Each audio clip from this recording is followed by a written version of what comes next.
I need to find something that's going to open my mind. I'm going to find something that I need to know, and it's going to be life changing. And it's like as if I don't have that within myself to just decide. And so in that case, that's what I'm discussing right now, is like leaning too far into eating and consuming all of this information and watching the podcasts, listening to the audiobooks and reading things and watching documentaries and trying to understand. You're trying to make sense of it, and there is no making sense of it. And so when we drop that concept of understanding all that is, we then stop trying to search for something outside of ourselves. It's about not going all in on just one process or one modality of healing or spiritual practice. Because there's not just one singular thing that's going to make you suddenly wake up or suddenly not feel that existential dread. And I think a lot of us, when we're first starting off in the spiritual realm, we want to heal. You're trying to heal your ancestral trauma. You're trying to heal what's going on in your family dynamic. You want to let go of whatever it is that's holding you back. And what I keep finding is a certain cycle is that it's not so much letting go, it's remembering who you are and not identifying with who you've been. And it's not in a delirious way or a like, oh, I'm going to drop my name, I'm going to drop, all the things that I did, or, it's more so like identifying as, you know,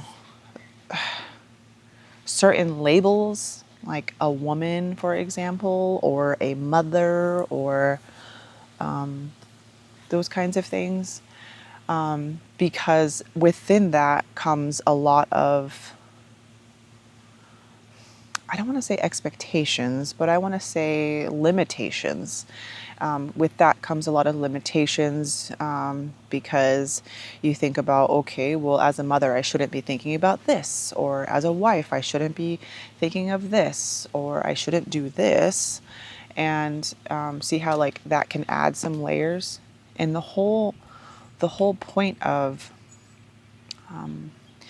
dipping into the spiritual realm is so we can connect with something that is deeper than us.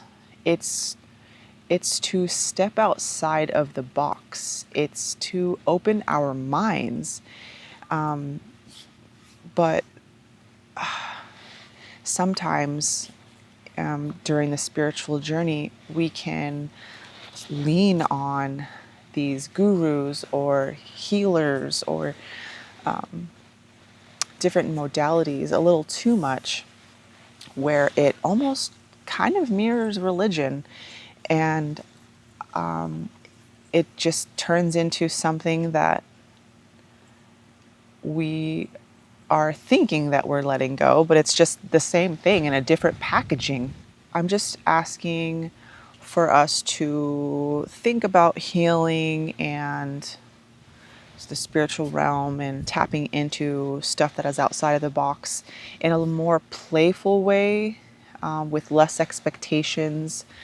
And anytime you find yourself putting things in certain categories, such as this is good, this is bad, this is right, this is wrong, that it's just adding a little bit more duality to your life. The same thing what we see in with religion.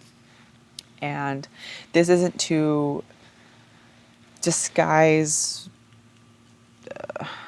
decisions or choices that we make, and by calling it spiritual, you know, but we ultimately know like it's unhealthy, or it's not beneficial for others or your body.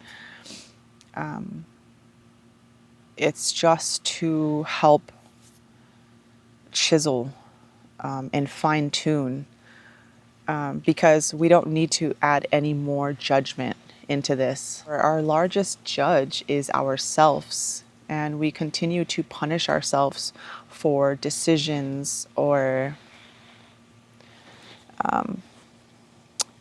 decisions from the past, and experiences that we've had. A lot of ants. And it just adds a lot more pain. Pain can be used as a catalyst. I think the most powerful things that I've learned so far from the spiritual side and the spiritual realm, all the books and all the different gurus and whatever that's out there, is like finding a way to transmute, turning our pain into power, and finding a way to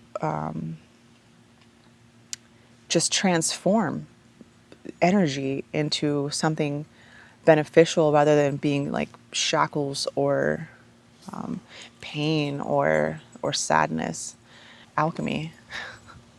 They call it alchemy. There's one side that says, hey, get out of your mind so much because I want you to experience things, like such as right now, I'm sitting on a blanket, I'm underneath a tree, I can feel the breeze, and you want to feel in a deeper connection to nature and things like that. It's just beautiful. It reminds you of how simple life can be.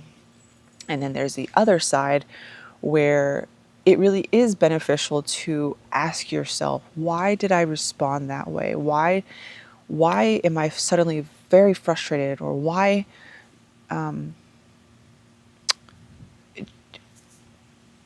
being like an observer of yourself when you act from your ego is really beneficial. You don't want to like judge yourself to the point where you're speaking harshly to yourself and calling yourself names or just bullying yourself. That's not the kind of awareness that I'm asking for you to have upon yourself.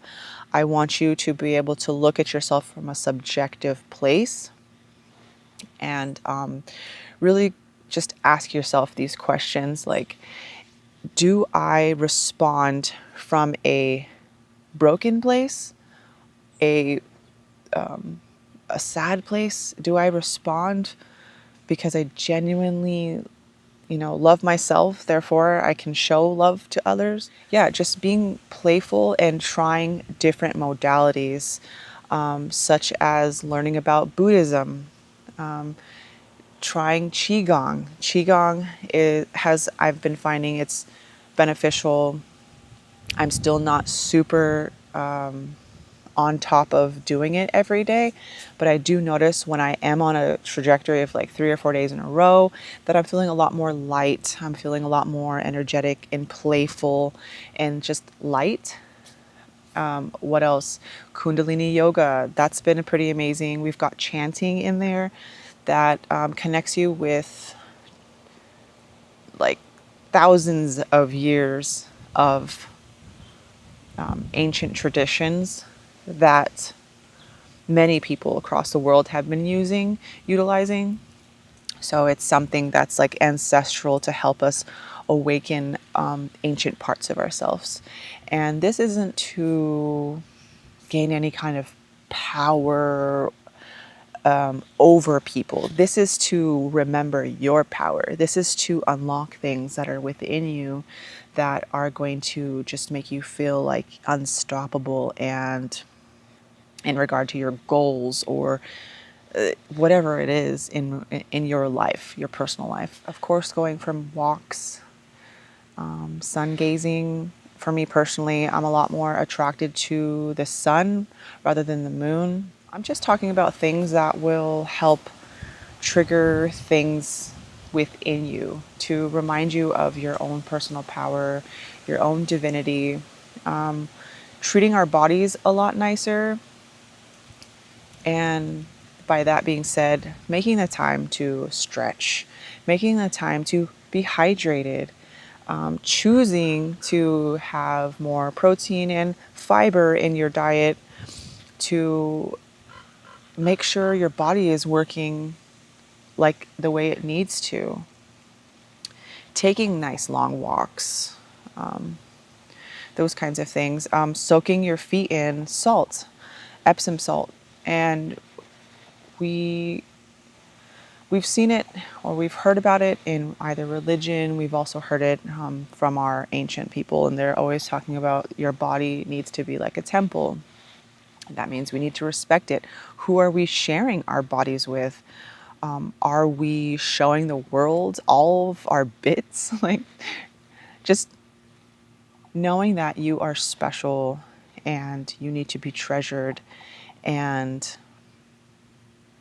yeah, just make sure you're following that and making sure whoever you're sharing your time with respects you and treasures you, because you are divine and you are awesome. So be careful. Another thing in the spiritual realm is this like thinking like you're different, feeling a little lonely, wondering why certain relationships end.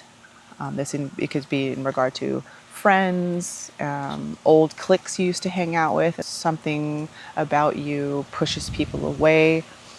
Whatever the case may be, trust that it's that's the season for you, and know that the right ones come along when you're on that frequency. Just know that there's nothing wrong with you, and that there needs to be silence sometimes in order to learn and grow. Same thing with seeds. You wouldn't plant a seed and just expect the leaves to sprout out or the growth to come out right away. It needs darkness. It needs to be put in the soil. It needs water. It needs sunshine. Same thing with us when we're growing spiritually. Shed yourself of concepts and beliefs that we've held on for years that aren't beneficial. We're just seeking. When I'm eating that information up, it's because I'm believing to be true that I need to find something. I think that's the biggest thing. That's just so beautiful. So you don't feel like something's missing or something's the matter.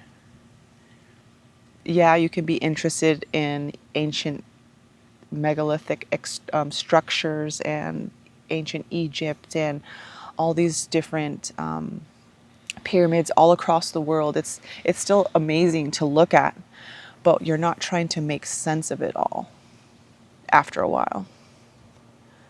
So yeah, I'm sure this discussion it'll continue to grow as I talk about these things, but I just wanted to talk about a few spiritual concepts that keep us swirling, chasing, and hoping when we have the power ourselves. Yeah, I find that to be super powerful and life changing all in its own. But we have to get to that space rather than feeling like it's a destination, you know? I think that's it.